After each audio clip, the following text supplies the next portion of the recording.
Hi, I'm Stu Kagan, and welcome to Born Scrappy, the podcast for scrap metal exporters and traders.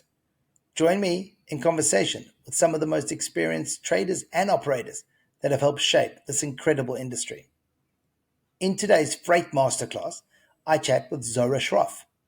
Zohra is the Director of Operations at Sealink, the largest recycled metal freight forwarder in the US.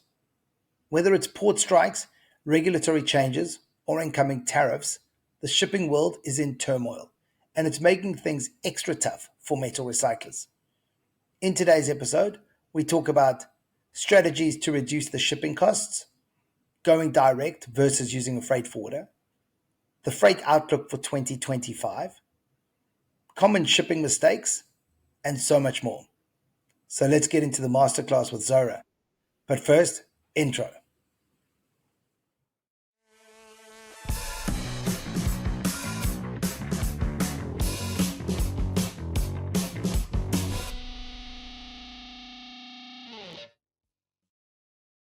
Hi, Zohra, how are you? Hi, Stu. I'm well. How are you? Yeah, I'm very good, thank you. I'm Thank you for having excited to. Yeah, you're most welcome. I'm excited to get involved in this masterclass on shipping because I think anybody in metal recycling right now, anywhere in the world, knows that this is a hot topic, right?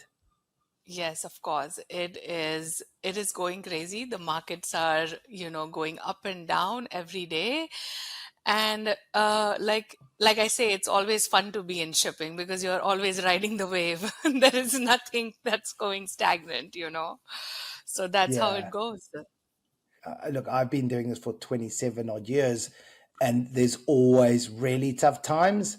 I mean, COVID was horrific, obviously, but these currently are some really, really tough seas to manage right now, right? Yes, and I believe that this time is a little bit more hectic than COVID was. I mean, COVID was very difficult for all of us, and of course, there were a lot of opportunities for all of us because at the start of COVID, everybody thought that who's going to do any shipping, right? Who knows supply chain? What are these folks, right? And then the news flashes on like all the ports, having 65 vessels, Mm. congested and not able to berth and stuff. But of course, what we saw in COVID is very different than what we are seeing now. Now, the pressures, I want to say, are more than it was in COVID because everybody knew, oh, this is COVID. Because of COVID, this is all happening. But now, Mm. this is just an industry shift, I want to say, or the way the shipping has been done. The lot of political things that are happening that are affecting our shipping, lot of economical things that are happening that are also affecting the shipping industry worldwide, not only in the US, but everywhere else. So it's a little bit different than COVID, but I feel like the effects are same as COVID for right now, if you can say that. Yeah, it's pretty scary. Let's take a step back quickly. Give us all a quick rundown on, I guess, the pros and cons of freight forwarders versus going direct, and an overview of how, I guess, shipping works as a whole. A lot of our listeners will sell on an FAS basis. They won't necessarily handle the shipping. So just give us a background and also what Sealink does, I guess, in the whole makeup of things. Okay, definitely. So going direct or going with a 3PL or an NVO has of course, its pros and cons, right? If you're a direct shipper, you have the control of your shipment, you have control of your pricing, you can exactly plan and see who you want to use, how you want to use, what is going to be your shipping cost. Like you said, you can make your terms, either FAS or CNF, whatever works for you price wise, right? When it comes to using a 3PL or a forwarder, the only advantage or the most effective advantage you have is you have a variety of carriers at using a direct, you might be able to get like maybe one or two carriers who would be willing to work with BCOs or direct shippers. And working with a forwarder always gives you an opportunity to open up more carriers, to open up more routes for your business. Sometimes even freight forwarders or NVOs will give you options or opportunities to, reroute your shipments depending on what kind of blank sailings are coming and what kind of vessel changes are coming in, what kind of alliance changes are happening in the industry. So managing between direct and freight forwarding is of course business dependent, but if you have, or if you go through a freight forwarder like Sealink who specializes in metal scrap, I think you would just always have a better knowledge of the industry. The better you will have more access to carriers, and then of course we can even help you with your domestic needs, international needs, customs, and all of that as well. So I feel like it depends on the business, but of course having a forwarder will give you an extra leverage to do a little bit more, which might be a little difficult on your own. Yeah, I think there's definitely pros and cons. I always went direct for a very long time, but depending on the size of your shipping team, right? I mean, in South Yeah, Africa, we had, I think it was stage there were 6 people who ran our shipping department.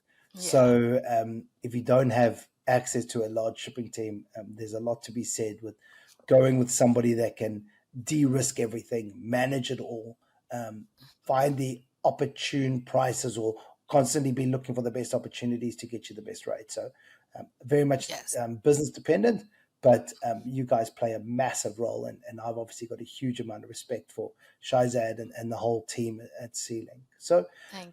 run us through a little bit more information which could help us. So what I'm looking for is what are the all-in costs? We often see, a freight forwarder will give you a price and this will be all-inclusive, but then there will be other costs which really you should have managed better.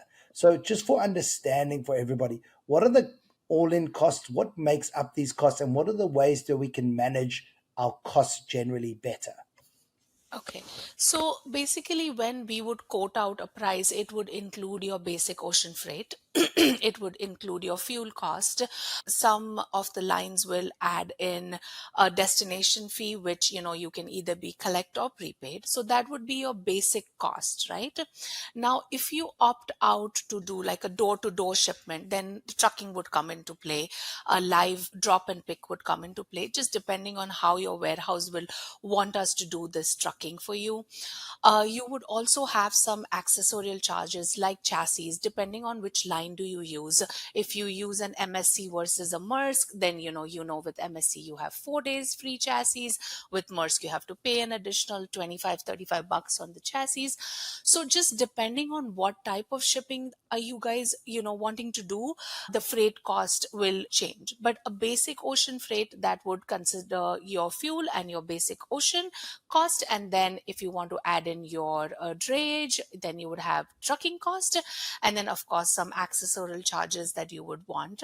We at Sealink also encourage all our shippers to get insurance, especially with what we are seeing around happening nowadays with delays, blank sailings, the unfortunate Baltimore bridge episode that happened earlier this year. So we always encourage our shippers to get insurance as well, just because to manage these risks better. So that would consider your all in cost in regards to like a big picture, right? But if you just talk about freight, then you just have these three options for freight. Okay, so when it comes to insurance, a lot of people get trade insurance and they insure the actual trade value against their buyers. Yes. You're talking about shipping insurance. Yes, I'm talking about shipping insurance, which is directly coming from your commercial invoice value. So if you send us your commercial invoice value, we send it to the broker, and then they'll come back and say, hey, you know what, it's 50 cents, 80 cents, depending on the freight value. And then we encourage to buy that insurance. Just because I feel insurance has played such an important role in the last couple of years, especially after COVID, because so many letters of credits that were, done, and because of these delays or blank sailings or transshipment congestions, these LCs were not able to get fulfilled at the time with the bank. They didn't have like, sometimes when you prepare an LC, they'll give you like a month or two up and down depending on where it's coming from, but a lot of banks have now taken that ability away. So if you get this insurance, at least you can tell the bank, hey, it's insured, and my LC will be good for when my shipment reaches, even like 15 days later or 40 days later, whatever the Mm. time frame would be. And what practices have you seen metal recyclers do that we could all learn from? There's obviously you've got demurrage costs, which we see every single day. So you spoke about the all-in costs, but what are the things that are really hitting us after the fact that we could control better, or you might just say a lot of it's out of our control? Actually, a lot of demurrage or detention, whichever we talk about, right? Detention is outside and demurrage is inside the port. Now, they directly come across a charge that no one wants to see, okay? And unfortunately, it is getting passed along to the shipper, right? Because the ports are not willing to take any responsibility. The lines will come back and say, hey, you know what? We have a contract with the port, and the port is making these adjustments. So we can't do much, right? So when I talk about demurrage, the main thing that causes this demurrage is because of vessel delays, right? You've gotten in a date and you have returned according to that date, according to the terminal, and something happens and that vessel is delayed, or that there is a berthing issue, or there is a draft restriction, so that vessel is not able to come in. Your container has been sitting on the port. Many a times, if you can prove to the lines and to the terminals, hey, these are the dates we followed and this is what we did, so we should not be liable for your demurrage. That's where I feel like sometimes the forwarders come into play, because we are doing this day in and day out. We exactly know how to send in these disputes, and I want to say, like, with us, we have a 95% win in disputes when it comes to these kind of cases. Don't get me wrong, there are a lot of times where truckers, because they are turning around the empties and trying to, like, get a rotation done, especially with live loads, they are getting in containers earlier. And when that happens, it's out of our control, because there was a date and we didn't abide to it. So those things are out of our control. But in the last, I want to say, couple of years, demurrage has been a big thing because of these blank sailings, because of vessel delays, and we have been able to get waivers on a lot of demurrage. But I will not say that it is at 100% yet, because there are things that are happening, which are trucker caused or supplier caused. They loaded early and they said, hey, I don't have space in my yard, take it and return it.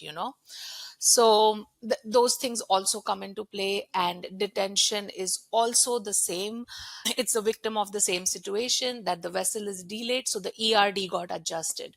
So you did pull a container within 4 days or 5 days, whatever free time you have with the line, but that ERD got adjusted, so now you can't return for 6 days, and then you have a bill, and then you have to go back and say, hey, this was my date and this is how I pulled it. But again, like, you have to know the process to dispute these correctly, or else the line is, they are just going to bill it because they see that, hey, it was out for 6 days.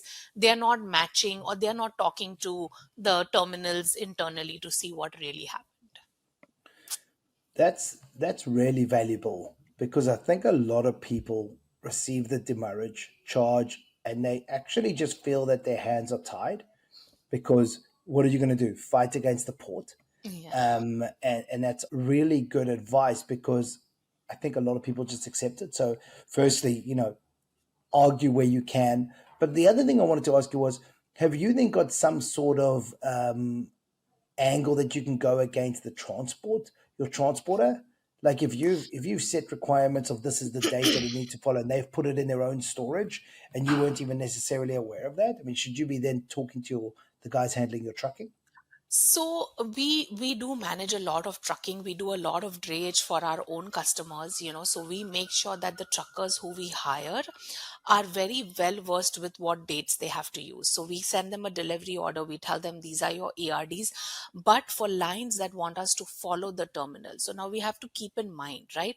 This is where also a forwarder comes very much in play, is that when you go direct, you don't know if the line is asking you to follow the terminal or if the line wants you to follow their confirmation. So these are two different things because the tariffs Mm, are managed according to these contracts they have. So depending on the transporter I hire, I will tell them, hey, this is on a Maersk line, you need to follow the terminal. So you need to keep a screenshot of when these dates have opened. When did you pull? I need an in out gate and an in gate. So in case there is any charges, we have all this proof. Without a screenshot or without the tickets, I'm not even hiring a trucker to do this move. So mm. all my truckers, in-house truckers, know that we will need a screenshot to show the dates were open, and we will need in and out tickets. Yes, if it is a street turn, then of course we need a street turn approval. That's the second part of it. But these are the protocols that we put in so that we can hold the transporter liable in case if something happens. What are metal recyclers experiencing that nobody else is experiencing? We're a pretty unique group of people, but I think that what we're packing, what we're doing, has to be different to the rest of the Yes. industry. So the first thing I feel like we get dinged to get off the ship first, right? Yeah, When they want cargo, they're coming back to us saying, hey, fill up our ships, right? But when they are full, we are the ones who get the space pressed excuse that, hey, there's no space, we can't put you up. And that is because, of course, our containers are heavy. Sometimes we don't follow the rules of, making sure that our containers are loaded correctly. We load loose, we don't sometimes block and brace correctly. So these are the challenges that metal scrap shippers face. And because of our weight or because of the complexities of the cargo that we load, everybody is not an expert, right?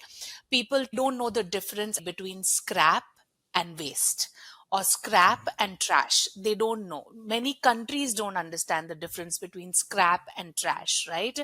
So they think that everything that is scrap is trash, which is not true. It is not true at all, actually, right? Everything is recycled into something that we ship from the US or even import into the US. So I feel the biggest challenges is the space issues that we get bumped out when it is a space pressed or when these kind of times are there.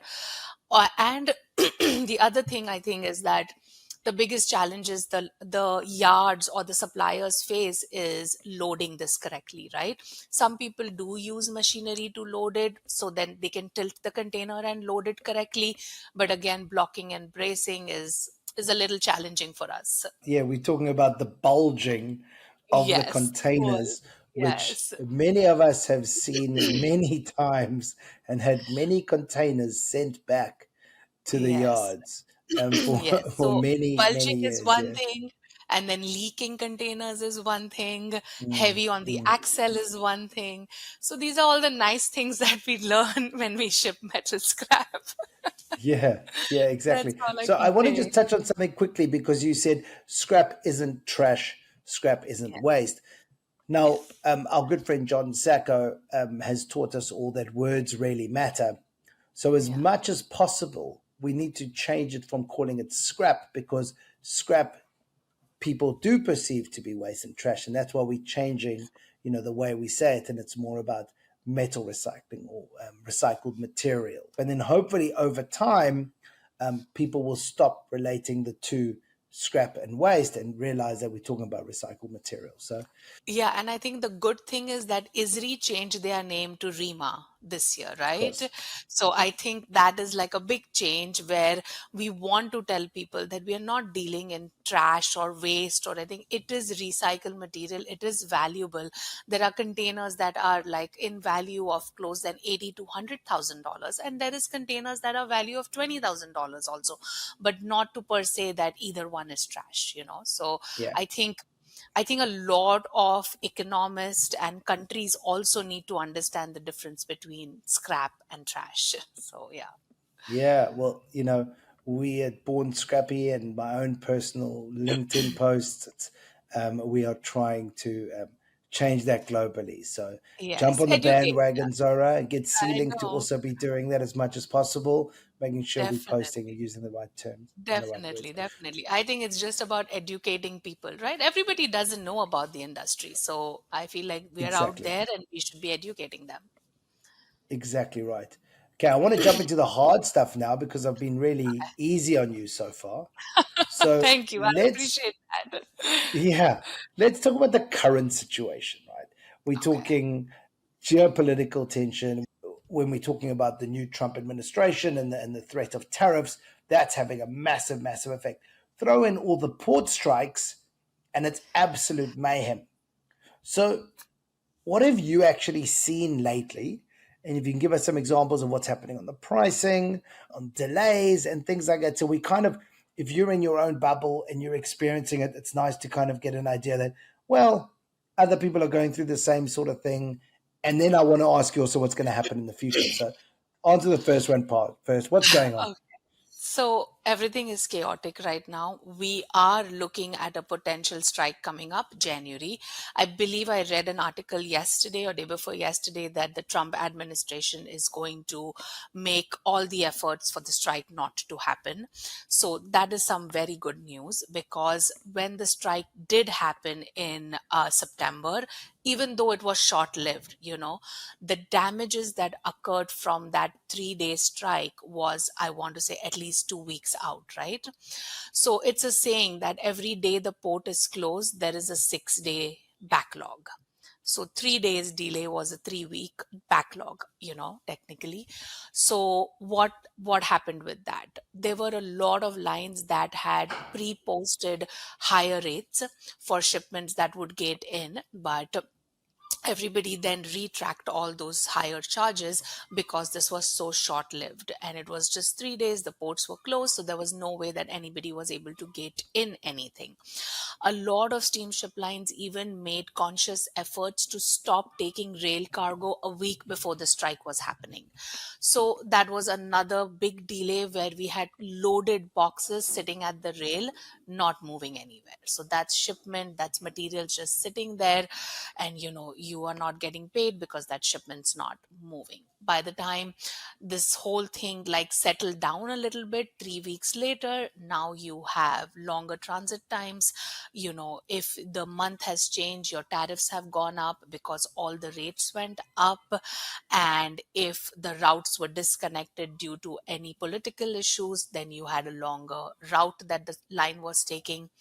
Because of the delay on this side, there was container imbalance happening back in Far East Asia, where, because of this 3 to 5 day delay, there was no turnaround happening. So there was a lot of container imbalance. So it's like a ripple effect with all these strikes that happened. I mean, there was a CN strike as well, which was massive also. The Canadian rail also, like, I understand that their strike lasted a little bit longer, but at the same time, the effects were even worse because all these shipments were just sitting there without moving. Ours at least moved in like 3 4 days, I want to say, or at least started, right? So that's where we are with the strike. So if the Trump administration, works out, negotiates this January strike, I think that would be very good, because, Chinese New Year is coming up. So we know that we are going to have a little bit of setback, due to delays, because there'll be blank sailings. So if this strike doesn't happen, then, we'll be able to settle with the Chinese New Year being, slowed down for like a couple of weeks. I mean, we're currently going through hell. And the Yes. strike was in September. Yes. Now, this other strike might happen in January. Surely we should be in smooth sailing right now. No, because all the ripple effects are still happening, right? Wow. And I understand that the lines want to be more profitable, so they have cut so many sailings, right? There are so many blank sailings. Initially, you could have like maybe 5 sailings into Asia, right? Now we have 3. That's a big difference between 5 and 3, though we can have a weekly sailing.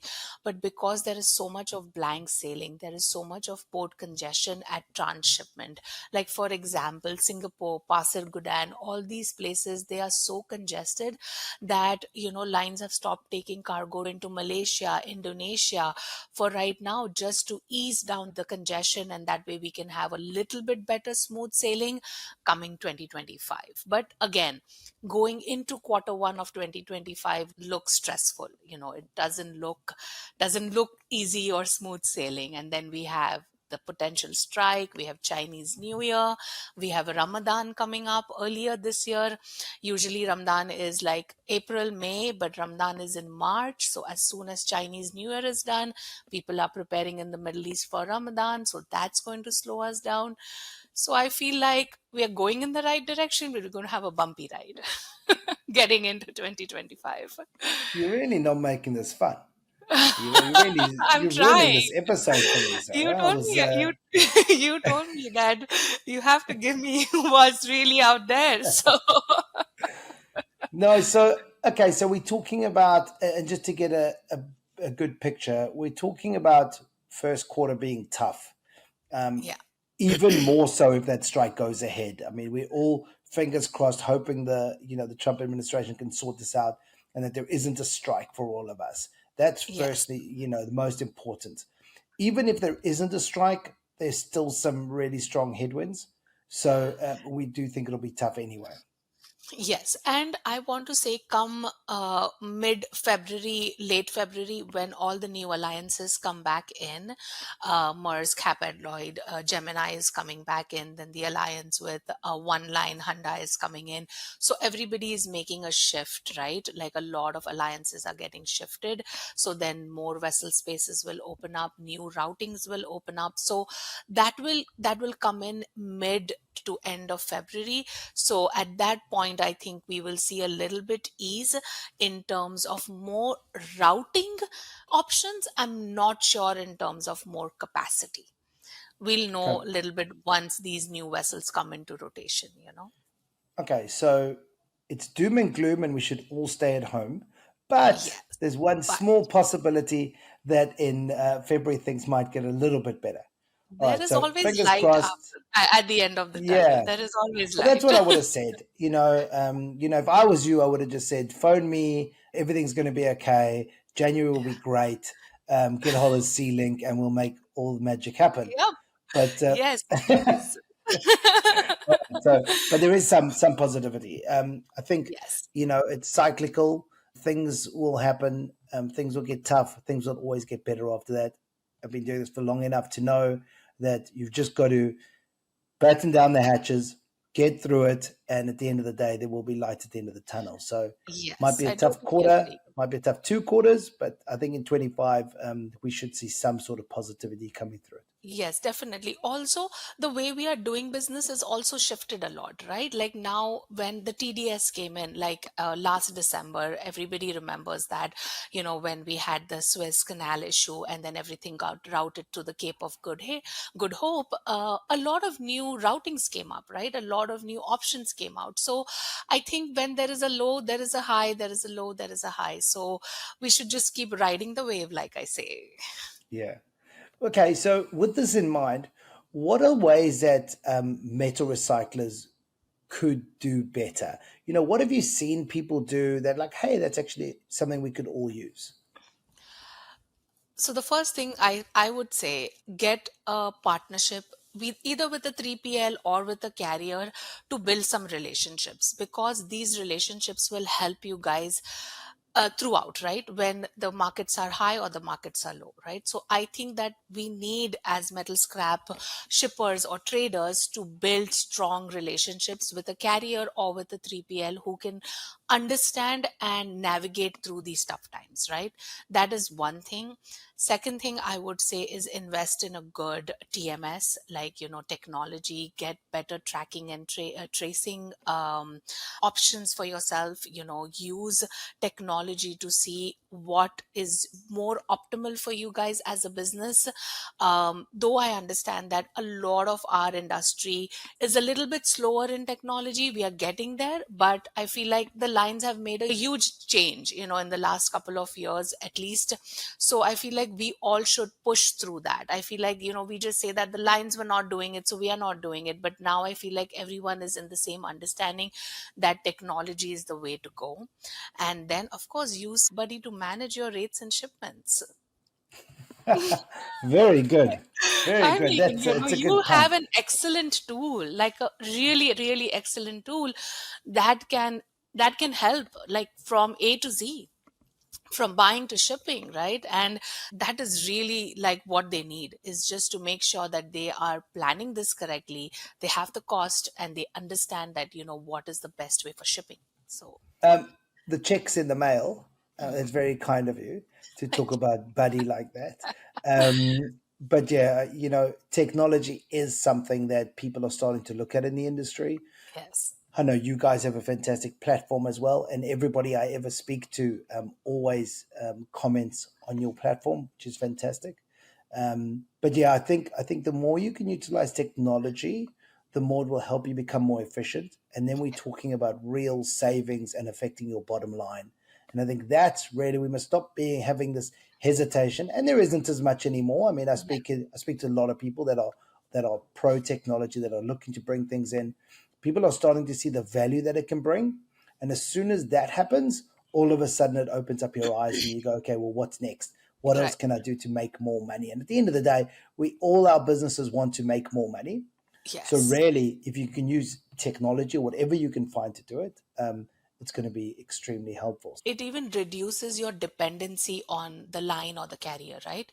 If you have this technology, you don't have to wonder, where is my shipment, what's going on, what's the delay, do I need to adjust my LC terms, or all those kind of small things which do matter in the bigger picture, right? We might just say, hey, it's delayed for 4 days, but no, it's not. I mean, 4 days is 4 days, right? So I feel like that dependency is, going to be zero if you invest in good IT. I mean, Zora, I tell you, when we were building Buddy, one of the key things were trying to reduce the amount of emails because there are, you'd know, but there's Yeah. thousands of emails just between you and the suppliers Ye- and the buyer. Now imagine also between the two of them. Yes. Um, and one of the key things where that always comes up is, where's the container? Yeah. When is the container arriving? Right? And that's for a few reasons. One is it needs to be melted by the buyer. They have orders on their side. The other thing is there's payment that is linked to the movement of the container. And that's why we added in the tracking. That's why you guys have the tracking. Because now the buyer doesn't have to contact you anymore and say, where's the container? You don't have to phone the freight forwarder to find out where it is. You just got to open up your platform and it shows you exactly where it is, estimated time of arrival. Makes things very, Right, very right. easy. So When reduce Shazad all was those working emails. on Even Shazad was working on our app and everything, right? That was the most, I think most time that he put on this live tracking and tracing, right? So if you see our website, you'll Yeah. see all the ships and you'll see where your container is. Like, it's really nice to see it in live view. But that was because everybody was, where's my box? Where's my box? Where's my container? Did it get loaded, right? Exactly. So now we even have the PO management tool where they can do all of this, and they are not dependent on, like, hey, is Zora picking up her phone today or no? So Yeah. that's the thing, Yeah. right? Because they are nervous till that box doesn't get to destination, because whatever we Give say, give the that's their people business. Hmm. that need the information when they need the information. That's like what my Exactly. wife always says to me. Yeah. It's like give it to them when they need it. Yeah. And that's what's super powerful. Instead of making people go and chase to find that Chase. information. Yes. Yeah. Look, I can speak about technology in this industry for years. So Yeah. let's move on, carry on with shipping. Um, what are the regulatory issues that we've got coming up? There's a huge amount of changes happening in the EU. Hmm. There's some risk of things happening in the US and the rest of the world. What are you seeing at the moment that people really need to stay on top of? So, in terms of tariffs and implementations that are coming up, so the EU implementations, I think, are going to be effective March for sure. And we are seeing, from our perspective, that new markets are going to open up for all that material that they are going to restrict, because I believe they are going to allow certain HS codes, like how China did a couple of years ago. You're going to be allowed like 5 to 7 HS codes depending on the Basel Convention, and only those HS codes will be allowed to be shipped, right? So we are thinking that India will get very strong, and Southeast Asia markets will also get stronger with this EU coming in. A lot of new markets have already opened up because of this restriction coming in, right? Plus, when these tariffs that the Trump administration is hoping to post, I feel like there will be another shift in the market as well. So I think March will be a good time where we will be able to see how these things are fitting into our industry, especially who can take what and what we'll be able to ship where. I just think there will be a segregation of material that will be shipped to Europe, that will be shipped to China, and then the rest will be shipped to Southeast Asia. So I think that's how it will be segregated. Yeah, and I think the demand is going to be very interesting as well, Yes, yes, the right? demand If less is, material I is mean, leaving the EU, yeah, demand for certain regions and certain material is going to skyrocket. So yes, it's a very interesting time. It's something I've been strongly against implementing these sort of regulations, but it's something now we have to live with. yeah, So yeah. yeah, I think And that's from where that comes in, right? Like people think metal scrap is trash, and it's the whole thing over there. It's just a matter of education. Is that people who are, I guess, putting in these regulations, or working on these things, probably don't even know the difference between ferrous and non-ferrous, right? So sometimes it becomes difficult for them to like understand the bigger picture, or they haven't gone into a yard to see what the loading is or how the yeah, loading is. yeah, And absolutely, not to say absolutely. that everything is clean. We also have ways to segregate the material, to identify the good and the bad. So I feel like all of this should be taken into consideration. The country regulations, the waste classifications, all of these should be taken into consideration, and then we can come up with some kind of tariffings and stuff like that. So yeah. It's about having a voice at the table, unfortunately. Yes. Yeah. And we haven't controlled our own narrative for very long, and therefore we're now dealing with the repercussions. So we keep focusing on using the words correctly, and trying to just teach everybody about the importance of recycling in general. Yes. I wanted to ask you, what are some common mistakes that you're seeing recyclers doing, that we could kind of tell them now on the podcast, like, these are the mistakes I've seen. This is how you can correct it. What are the top two things that they could do tomorrow as they arrive in the yard? So I feel like the first two things is that understand your material, accurately classify your metal scrap. Understand what is your classification of your scrap. Study that. Just don't believe what your yard or your supplier is saying. I think that's where the most hands get burnt. We had an example of a very good shipper. He bought 10,000 tons of copper, and they went blindly trusted the supplier. The shipment reached destination, and it's nothing but mud. Oh, Okay, it's heartbreaking. It can bring down a whole company. And these kind of things we see a lot. And I'm not saying that they should have been more diligent, they should have done more due diligence, they should have asked for pictures, they should have gone to a loading facility. If you're buying so much material, then you should do your due diligence.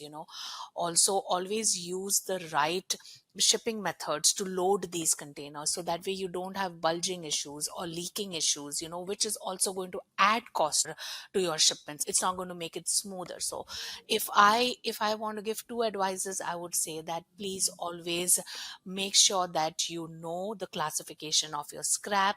You are making sure that you are buying from a trusted facility, a yard, And wherever you are shipping, you are abiding to the countrywide custom regulations, Mm. because when, you would think that a certain, like batteries, e-waste, like everybody's talking about it, batteries, e-waste, people are thinking it's metal scrap. It's not metal scrap. It goes under e-waste, and e-waste and metal scrap is not the same thing. So Mm. people are putting in like batteries while loading some metal scrap, and then when the shipments reach destination, customs opens up a box, and then you're flagged because somebody thought that e-waste is metal scrap. Just they just assumed it, right? Nobody Mm. did their due Mm. diligence. So my advice is, please always, make sure you know what you're shipping is, that abided to the country that you're shipping, use the right, make deals with the right yards or mills, and then of course to reduce your risk, buy insurance. I'm a big advocate for insurance because Mm. of everything that is happening, like especially, like I had 90 containers on the Dali vessel that hit the Baltimore Bridge. And I want to say from that, maybe 50, 55 had insurance, and it was good because they didn't have to shell out money from the pocket. But the remaining containers, they took a big hit. They did. And that is why I want to say, like, to manage your risk, please look into insurances. Mm. Look, I want to talk about the mud that got delivered as copper, but I won't go into it now. We're going to run out of time, and also you Yeah, probably can't tell us too much on that. yeah. But yeah, that's some real learnings for a lot Yeah, of and us. we see that a lot. We see that a lot. We have burnt our hands a lot as well. We had a customer saying, "Hey, this is plastic scrap," and it wasn't. And when it reached destinations, we have 50 containers sitting in long standing. The government is like, "You are misdeclaring," and we are like, "No, this is what we were told." So there are Mm. these things that are happening in the industry. Be diligent, read, make sure that you're talking to people, attend seminars, understand what you're dealing with. That's all I want to tell. Like, that's what I want to educate the people, is that it's a great industry, great opportunities for learning, but let's learn it the right way. So on that topic, I mean, are there any kind of networks or tools or resources that we can use that you recommend we are reading up about or being a part of to just stay up to date with what's happening in the shipping industry? So when it comes to metal scrap, I would highly recommend ISRI, which is now REMA, BIR, that is the Bureau of International Recycling. That I think they do like 3 or 4 shows across the world. Um, JOC is a great tool that everybody can read up. They post a lot of stuff. For regular US, look at the CPB website, where we can see that what is allowed, what is not allowed, what is duty, what is the duty percentage. Mm. Because a lot of time you say that, hey, I want to get this custom cleared, but you have no idea what the duty structure is. So read a little bit on that. But I think these are great tools. I would especially encourage everybody to be a part of ISRI and REMA, because they have a lot of good stuff that they post, like I want to say, like every week, on everything, on market situations, on what is going on around with the shipping and stuff like that. So they are Mm. great. Before we jump into the final few questions, which is getting to know you a little bit better, so that when we're at a conference and we see you, somebody can run up to you and say, "I like the same TV show as you," or whatever it might be. Um, I'm just going to tell you that I think you probably said the word scrap 50 to 100 times in this episode. So when you listen back, try count them. And I think we're going to start maybe making you penalized every time we say scrap. You got to put like money in a jar, like a swear Oh jar, my like we do God. with I'll be kids. rich then. Yeah. Well, somebody else will be. We'll take the money away. You don't get to keep it. All right, let's get to know Zohra quickly. Have you got a favorite TV show or movie? I really like light comedy, romance comedy. So I think Meet the Parents. I think I love that movie. I don't know why. It I, was classic. I know it's classic. I like one Yeah. and two. It's funny. Yeah, I watched it Gaylord a lot. Fokker. I remember it now. It Yes. was funny. Have you got a favorite place to visit? So I just visited Paris last year, and I loved the city. I don't know why a lot of people don't like Paris. They think people are rude there.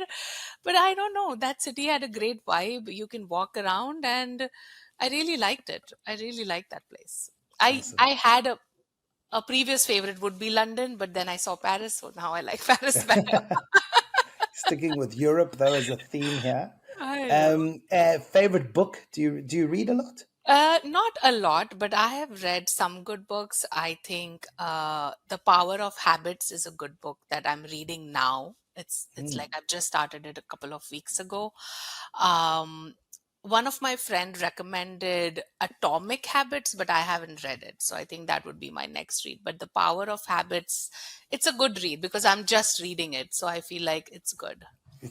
So I Especially, must be your friend because I was about to recommend Atomic Habits by oh, James Clear. really? Oh, it's Oh, okay. fantastic. So I Yeah, don't know the one you're reading. I mean, you need to let me know how good it is. yeah. But after you read Atomic Habits, tell me what you thought. Yeah, she told me James because I Clear is the told her author. that I was reading this, The Power of Habits, and she Hmm. said you have to read Atomic Habits after Yeah, that. So yeah, exactly right.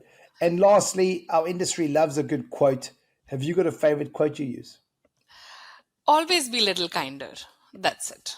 You know, That's I just awesome. think it goes a long way, especially in our industry. Everyone needs everything yesterday. You know, it was supposed to happen yesterday, day before yesterday, and you're always chasing. Be nice and be kinder than necessary. I think that will take you a long way. At least it's taken me a long way. So I, I think that's my quote. I think that sums you up beautifully. And Thank you. on that note, thank you so much for being on Born Scrappy. I love Thank this you. episode. Thank you. Thank you for having me. Thank you. Thanks, Zohra. Cheers.